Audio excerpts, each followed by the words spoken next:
These are the faces of those in the Eastern Congo in need of help. These are the faces of the neglected, the overlooked and ignored. The faces of those we have never heard of, but who desperately need our help. Currently, the Democratic Republic ranks last out of 187 countries on the United Nations Index for Human Development. With a population of almost 73 million, the average life expectancy in the Congo is less than 44 years. Less than 45% of the population has access to clean drinking water. Bukavu lies in the South Kivu province and is home to the Panzi Hospital, the hospital of focus for the Spine Africa project.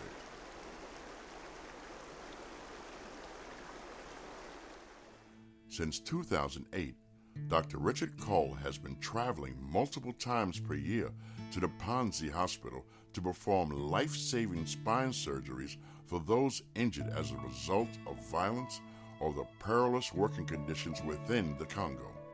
The Spine Africa project now is into its third year, and the last trip to the Congo took place in February 2012. The main goal of the project is for the provision of surgical services to people who've sustained spinal injuries and have a variety of spinal deformities and degenerative conditions. There is absolutely no provision in the Congo for the proper care of people with spinal conditions. Doctors have unfortunately not had access to education or training, and the facilities that exist there have, for the most part, been unable to provide these services.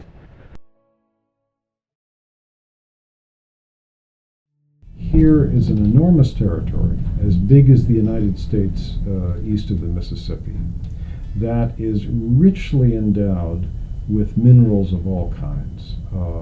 Gold, coltan, uranium, copper, tin, manganese, almost anything else you can name, not to mention timber and all sorts of other things as well. It's richly endowed with all this stuff. It has virtually no functioning government. And that means all this wealth goes for whoever can mobilize armed men to get it. And in many cases, these are local warlords who recruit their followers on an ethnic basis. Sometimes it's the army of the Congolese national government, which in the areas it controls behaves in just as predatory a fashion as do the warlords.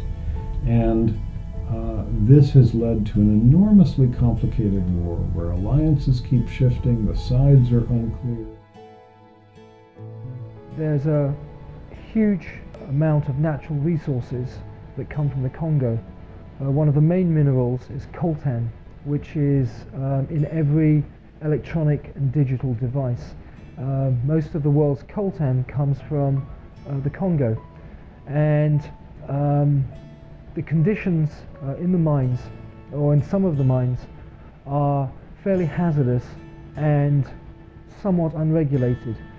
And this has led to the high incidence of prematurely degenerated spines that we see so often on our trips. And one of the goals of the Spine Africa project is to raise awareness regarding this socioeconomic condition, because we believe that by addressing this, we're going to, at some point, see an improvement in conditions that will lead to a reduction in the incidence of spinal injuries. Mining is a pretty dangerous occupation worldwide. It's an occupation in which lots of people get killed, even in countries that have very strong, effective safety regulations. You're digging an underground mine, no matter what it is, there's a risk of explosives going off in the wrong way, of rock falls, and there are huge levels of casualties in underground mining all over the world, even where you've got very strong laws and effective governments trying to protect people. when you have this going on, both underground mining and open pit mining, in a country that, in effect, there may be safety regulations of some sorts and dusty law books tucked away somewhere, but there's nobody there enforcing them. And instead, the forces controlling the mines usually tend to be local warlords or the Congolese army. And their interest is simply in getting as much stuff out as quickly as possible and selling it, not in protecting the people who are working there. So there's a vast amount of injuries that take place and deaths as a result. These are people, men, women, and children, who are digging gold out of the earth by hand with picks and shovels. Among South Kivu's over 700,000 inhabitants, there are no physicians trained in the field of spine. Those who fall victim to a spine injury have a life expectancy of less than 2 years. The infrastructure in parts of the Eastern Congo has over the years, through the civil war in Rwanda and the spillover, fallen into a significant state of disrepair.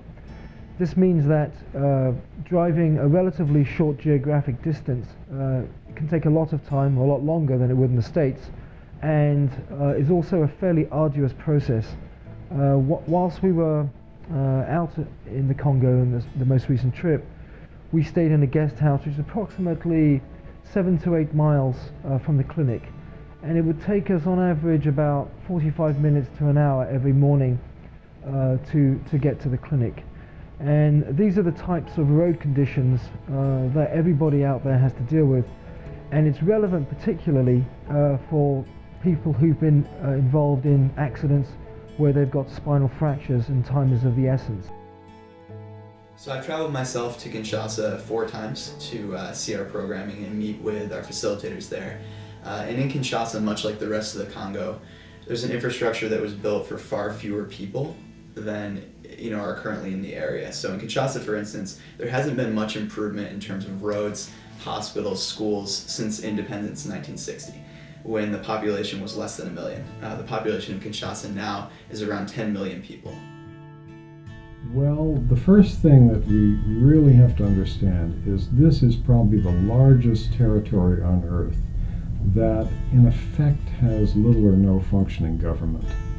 That means no public health system, virtually no government-run clinics or hospitals, and very little health care except that provided by charitable groups, churches, and a certain amount of private health care for people who can afford it.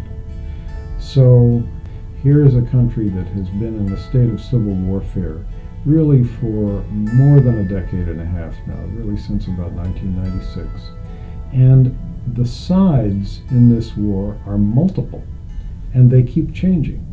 Even journalists who have tried at times to cover the country, like myself, can't keep track of all the shifting alliances between different rebel groups and warlords.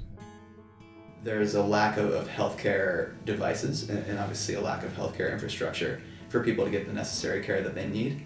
Schools don't have books to properly educate their students, and in really every facet of life, it's difficult to do things that we often take for granted here. Nowhere is there a more extreme example than the Congo, where you've got a country that is so richly endowed with every mineral you can imagine, and most people are getting by, if they're lucky, on the equivalent of $1 or $2 a day. The lack of access to education and surgical training in spine surgery is tied into a larger socioeconomic degeneration that has unfortunately taken place in the Congo. The medical schools and the hospitals have lost a lot of doctors overseas, and very simply there are not people there who are knowledgeable and trained in surgical spine techniques to train up-and-coming medical students and doctors. These people are living literally hand to mouth, and if you don't have enough money to buy your next meal, where are you going to be able to pay for, a doctor to repair your injuries if there is even a doctor within miles? So one of the things that we take for granted here in surgery is simple things such as running water, oxygen for anesthesia, and normal everyday things that people forget all about. There's prepping for surgery. One morning we were about to do a laminectomy on a woman, and the simple thing of scrubbing hands and getting ready for the surgery itself, which would normally be a 5-minute process, is like a 15-minute process of trying to get into a sink that has some running water. If you can't get it, one of the gentlemen from either housekeeping or one of the nurses will come out and take a little tub of water and pour it over your arms just so you can rinse your hands off when you're done. Shipping in oxygen from one of the local cities, Goma, I believe is where they got it from this time. Isn't their norm, but they knew we were coming over to do these surgeries, so they had several canisters of oxygen shipped in, just so they did not have to manually bag the patient while they were under anesthesia for these extended surgeries.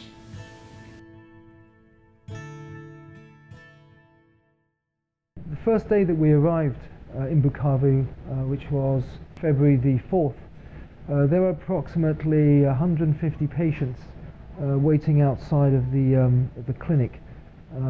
Word had got around that we would be returning, and there was a line that went around the building twice.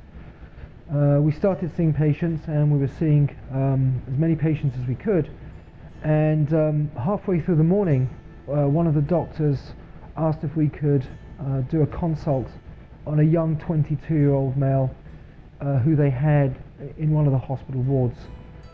We went to see this young man, and the history we were given was that he had over the previous 3 to 4 months lost the use of his legs and had undergone a surgical procedure in his thoracic spine. We evaluated this patient, and it appeared to us that there was a tumor in his thoracic or mid-back region, which was pressing on his spinal cord, and which to us appeared to be the cause of his paralysis. We had some x-rays, we had some basic radiological studies, and we decided that the only chance to hopefully give this young man some return of function would be to operate and to remove or debulk some of the tumor. We took him into surgery later that morning, and we began the operation, and as we progressed through the surgery, we found that he had an extensive tumor in his thoracic spine, which very sadly had spread into the spinal canal and up into his cervical region. And we also realized that because of his paralysis and the position that he'd been in the bed, he had developed some very significant sores in his lumbar and buttock region. We realized halfway through the operation that there really wasn't much that we were going to be able to do, unfortunately, to reverse what had happened, and we brought the operation to a completion. We didn't really expect this poor patient's prognosis to be that promising.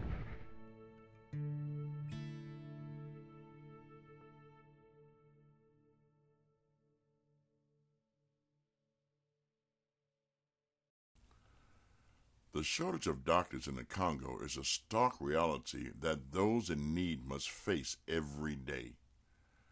Currently, there is only one doctor per every 10,000 people in the Congo.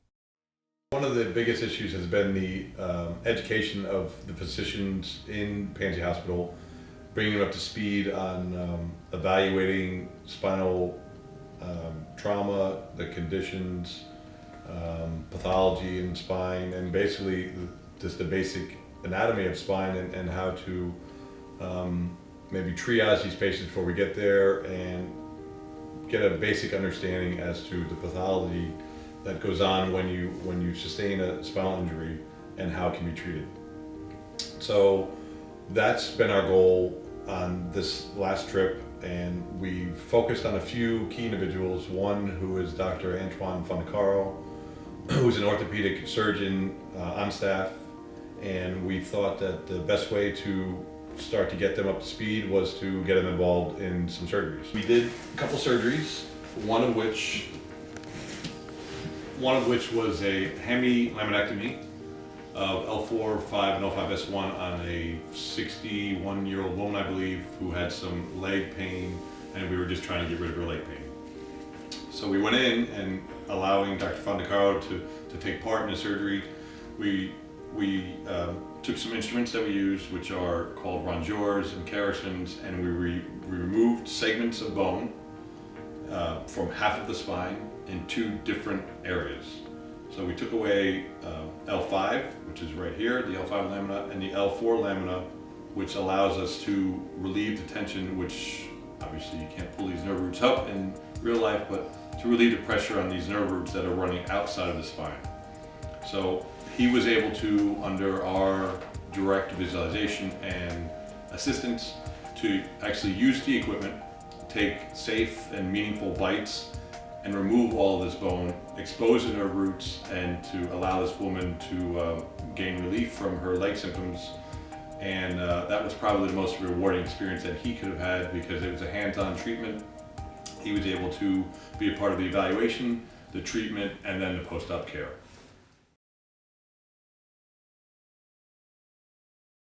The main goals of the Spine Africa project is the training and education of the physicians that are presently in the Congo. We feel that for the project to be sustainable and for it to develop in a meaningful long-term way, that it's important that we communicate our knowledge and our skills to the doctors that are there, so that they, when the medical team from the Spine Africa project is not present, that they are able to take care of and adequately diagnose patients with spinal conditions and injuries. So what I appreciate in particular about the way the Spine Africa project functions is that it does a couple of things at once. So you're able to deal with some immediate problems in terms of the health conditions that exist, but in addition, there's a true partnership model in which doctors, in Panzi Hospital in Congo, are being trained to carry on this work long after the Western partners leave. And I think that that's the type of model that will get to the causes of the problems in the Congo rather than just the symptoms. And with the most recent trip, which was in February 2012, we actively brought the local doctors into the operations so that we could teach them the surgical skills and the techniques that are required for the effective surgical management of spinal problems. Our goal over the next year is to develop closer collaborations with a number of multinational companies so that we can continue to raise the public's awareness regarding the conflict mineral issue, and that for the Spine Africa project will allow us to raise the monies that will allow us to continue to do the work that we're doing now, to be able to provide more doctors, more nurses, and more materials and equipment so that we can continue to help and treat the patients who so desperately need it in the Eastern Congo. I think what's required is, a functioning government that can insist that there are doctors, nurses, clinics on hand to take care of people who get injured in any kind of industrial or mining operation. And in the meantime, what's required is, people of goodwill who will work to provide medical help to an area that desperately needs it and has very, very little of it right now.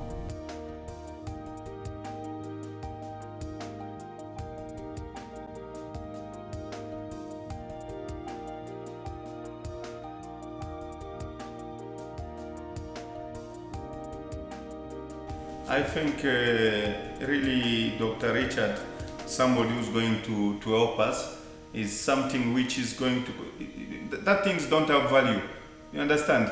It's going to save people life. I prefer somebody like Dr. Richard, which is helping, than somebody bring me 10 billion. You understand? Maybe I can spend that 10 billion to be crazy, to buy anything, what and what. I prefer somebody who come first for the health of the people.